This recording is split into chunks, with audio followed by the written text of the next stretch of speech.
একটাই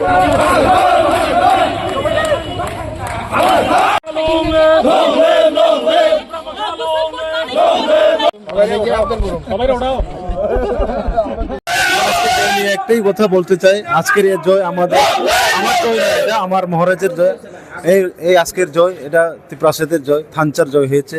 তাই আমি এই জয়ের ফুল ক্রেডিট আমাদের মহারাজ, ওনাকে আমি এই জয়ের ক্রেডিটটা আমি দিচ্ছি।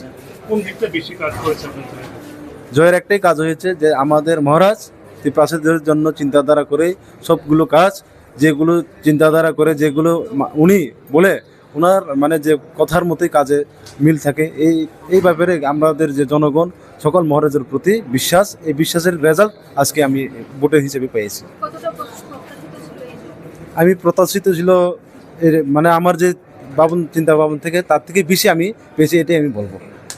মূল কারণ কি? মানে মূল কারণ হচ্ছে দেখেন, রাজ্যে এবং কেন্দ্রীয় সরকারের যে ডাবল ইঞ্জিনের সরকার, যে আমাদের ত্রিপ্রাসাদেরকে যেগুলি প্রতিশ্রুতি দিয়েছিল, যেগুলি আমাদের পাওয়ার উপযুক্ত ছিল, সেগুলিকে কিন্তু তারা ইচ্ছা করে দেয়নি। তাই মানুষ বুঝেছে, মানুষ জেনে ফেলেছে তাদেরকে। তাই এর কারণেই মানে যে পাসের রেজাল্টটা, এটা মার্জিনটা বেড়েছে। দেখুন, এটা আমি বিধানসভা নিয়ে আমরা কিন্তু বাই ইলেকশন নিয়ে আমরা কিন্তু অন্যান্য স্টেটে হয়তো নোটিশে এটার মানে এটার রেজাল্ট বা প্রভাবটা কিন্তু পড়বে, আমি এটা মনে করি।